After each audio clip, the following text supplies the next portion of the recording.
SIT ಮುಖ್ಯಸ್ಥರು SIT ಧರ್ಮಸ್ಥಳದ ಈ ಫೈಲ್ಸು ಆ ಹೆಣಗಳು ಅಂದರೆ ತಲೆ ಹುಡುಕೋ ಕಾರ್ಯಕ್ರಮದಲ್ಲಿ ನಿರತರಾಗಿದ್ದಾರೆ. ತನಿಖೆ ಆಗ್ತಾ ಇದೆ ಸೀರಿಯಸ್ ಆಗಿ.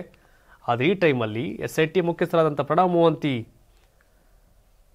ಕೇಂದ್ರ ಸೇವೆಗೆ ಹೊರಡ್ತಾರೆ ಅನ್ನೋ ಚರ್ಚೆ. ಹೌದು, ಧರ್ಮಸ್ಥಳ ಕೇಸ್ನ ಎಸ್ಐಟಿ ಮುಖ್ಯಸ್ಥರಾದಂಥ ಪ್ರಣವ್ ಮೋಹಂತಿ ಅವರು ಧರ್ಮಸ್ಥಳದ ಈ ಪ್ರಕರಣ ತನಿಖೆ ಆಗ್ತಿರುವ ವೇಳೆಯಲ್ಲೇ ಕೇಂದ್ರ ಸೇವೆಗೆ ಆಯ್ಕೆಯಾಗಿದ್ದಾರೆ. ಸಿಬಿಐ ಎನ್ಐಎ ಸಂಸ್ಥೆಗಳ ಮಹಾನಿರ್ದೇಶಕರಾಗುವ ಅರ್ಹತೆ ಅವರಿಗಿದೆ. ಕೇಂದ್ರ ಸರ್ಕಾರ 35 IPS ಅಧಿಕಾರಿಗಳನ್ನು ಆಯ್ಕೆ ಮಾಡಿದೆ.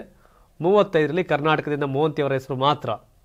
ಕರ್ನಾಟಕದ ಆಂತರಿಕ ಭದ್ರತಾ ವಿಭಾಗದ ಡಿಜಿಪಿ ಪ್ರಣವ್ ಮೋಹಂತಿ ನಮ್ಮ ಕರ್ನಾಟಕ ರಾಜ್ಯದಲ್ಲಿ ಕಳೆದ ವರ್ಷದ ನೀಟ್ ಮತ್ತು ಐಐಟಿ ಜೆಇಇ ಪರೀಕ್ಷೆಯಲ್ಲಿ ಸಾವಿರಾರು ಉಚಿತ ಮೆಡಿಕಲ್ ಹಾಗೂ ಐಐಟಿ ಸೀಟ್ಗಳನ್ನು ನೀಡಿರುವ ನಮ್ಮ ಹೆಮ್ಮೆಯ ಎಕ್ಸೆಲ್ ಅಕಾಡೆಮಿಕ್ಸ್ ವಿದ್ಯಾಸಂಸ್ಥೆಯಾಗಿದೆ. ಒಂದು ವರ್ಷದ ಲಾಂಗ್ ಟರ್ಮ್ ನೀಟ್, ಸಿಇಟಿ ಮತ್ತು ಐಐಟಿ ಜೆಇಇ ದಾಖಲಾತಿ ಪ್ರಾರಂಭವಾಗಿದೆ. ಮೆಡಿಕಲ್ ಅಂದರೆ ಎಕ್ಸೆಲ್, ಎಕ್ಸೆಲ್ ಅಂದ್ರೆ ಮೆಡಿಕಲ್. ಕೇಂದ್ರದ ಸೇವೆಗೆ ಹೋದರೆ ಧರ್ಮಸ್ಥಳದ SITಗೆ ಅದರ ಮುಖ್ಯಸ್ಥರಾಗಿದ್ದಾರಲ್ಲ, ಅಲ್ಲಿಗೆ ಬೇರೆಯವರನ್ನ ನೇಮಕ ಮಾಡ್ತೀವಿ ಅಂತ ಈಗ ಗೃಹ ಸಚಿವ ಪರಮೇಶ್ವರ್ ಸ್ಪಷ್ಟನೆ ಕೊಟ್ಟಿದ್ದಾರೆ. ಪ್ರಣವ್ ಮೋಹಂತಿ ಅವರು ಕೇಂದ್ರಕ್ಕೆ ಹೋಗುವ ಸಾಧ್ಯತೆ ದಟ್ಟವಾಗಿದೆ. ಈ ಹಿಂದೆಯೂ ಕೇಂದ್ರ ಸೇವೆಯಲ್ಲಿ ಪ್ರಣವ್ ಮೋಹಂತಿ ಇದ್ದರು.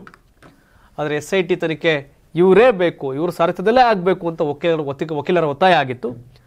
ಆ ವಕೀಲರ ಬೇಡಿಕೆ ಒತ್ತಾಯದ ಮೇರೆಗೆ ಇವ್ರನ್ನ SITಗೆ ಮುಖ್ಯಸ್ಥರನ್ನಾಗಿ ನೇಮಕ ಮಾಡಲಾಗಿತ್ತು. ಆದರೆ ಈ ವೇಳೆಯೇ ಅವರು ಬಯಸಿದ ಅವಕಾಶ ಅವರಿಗೆ ಸಿಕ್ಕಿದೆ. ಅವರು ಕೇಂದ್ರ ಸೇವೆಗೆ ಹೋಗಬೇಕಾಗಿದೆ. ಬಟ್ ಈ ಸನ್ನಿವೇಶ ಕರ್ನಾಟಕದ ಅಲ್ಲಿ ಕೋಟ್ಯಾಂತರ ಜನ ಜಾತಕ ಪಕ್ಷಿಗಳಂತೆ SIT ತನಿಖೆ ಏನಾಗುತ್ತೆ ಅಂತ ಕಾಯ್ತಿದ್ದಾರೆ. ಈ ಟೈಮಲ್ಲಿ ಇವ್ರದ್ದು ವರ್ಗಾವಣೆ. ಸೊ ಹಾಗಾಗಿ ಇದಕ್ಕೆ ಇನ್ನೇನೋ ಕೆಲವರು ಬೇರೆ ಬೇರೆ ಲಿಂಕ್ ಮಾಡ್ತಾರೆ. ಆದರೆ ಕೆಲವು ಕೋರ್ಟ್ ಪ್ರಕರಣ ಇರುವ ಹಿನ್ನೆಲೆ ಕೆಲವೊಂದು ವಿಷಯಗಳನ್ನ ಚರ್ಚೆ ಮಾಡೋಂಗಿಲ್ಲ ನಾವಿಲ್ಲಿ ಕ್ಯಾಮ್ರಾ ಮುಂದೆ. ಸೊ ಹಾಗಾಗಿ ಡೆಲ್ಲಿಲಿ ಯಾರೋ ಅವರು ಇವ್ರನ್ನ ಈ ಕಾರಣಕ್ಕೆ ಹಿಂಗೆ ಮಾಡೋರೆ ಏನೇನೋ ಹೇಳ್ತಾರೆ. ಬಟ್ ಅದು ಹಂಗಂಗೆ ಇರಲಿ. ಪ್ರಣವ್ ಮೋಹಂತಿ ಅವರು ಕೇಂದ್ರ ಸೇವೆಗೆ ಹೋಗ್ಬೇಕಾ ಹೋಗ್ಬಾರ್ದಾ? ನಾವು ಹೇಳಿದ್ರೇನು, ಅವ್ರು ಹೋಗೋದಿದ್ರು ಹೋಗ್ತಾರೆ ಗ್ಯಾರಂಟಿ. ಅವ್ರು ಬಯಸಿದಂತಹ ಅದು ಜವಾಬ್ದಾರಿ, ಹಾಗಾಗಿ ಅವ್ರು ಹೋಗ್ತಾರೆ. ಬಟ್ ತಾವೇನು ಹೇಳ್ತೀರಿ? ಪ್ರಣವ್ ಮೋಹಂತಿ ಅವರು ಬದಲಾದರೆ ಬೇರೆಯವರು ಕೂಡ ಅದನ್ನು ಮುಖ್ಯಸ್ಥರಾಗಿ ನಿರ್ವಹಣೆ ಮಾಡ್ತಾರೆ, ನೇಮಕ ಮಾಡ್ತಾರೆ ಸರ್ಕಾರ. ಬಟ್ ಇದ್ರ ಬಗ್ಗೆ ತಾವೇನು ಹೇಳ್ತೀರಿ?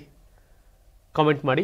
ಧನ್ಯವಾದ. ನಮ್ಮ ಕರ್ನಾಟಕ ರಾಜ್ಯದಲ್ಲಿ ಕಳೆದ ವರ್ಷದ ನೀಟ್ ಮತ್ತು ಐಐಟಿ ಜೆಇಇ ಪರೀಕ್ಷೆಯಲ್ಲಿ ಸಾವಿರಾರು ಉಚಿತ ಮೆಡಿಕಲ್ ಹಾಗೂ ಐಐಟಿ ಸೀಟ್ಗಳನ್ನು ನೀಡಿರುವ ನಮ್ಮ ಹೆಮ್ಮೆಯ ಎಕ್ಸೆಲ್ ಅಕಾಡೆಮಿಕ್ಸ್ ವಿದ್ಯಾಸಂಸ್ಥೆಯಾಗಿದೆ. ಒಂದು ವರ್ಷದ ಲಾಂಗ್ ಟರ್ಮ್ ನೀಟ್, ಸಿಇಟಿ ಮತ್ತು ಐಐಟಿ ಜೆಇಇ ದಾಖಲಾತಿ ಪ್ರಾರಂಭವಾಗಿದೆ. ಮೆಡಿಕಲ್ ಅಂದರೆ ಎಕ್ಸೆಲ್, ಎಕ್ಸೆಲ್ ಅಂದ್ರೆ ಮೆಡಿಕಲ್.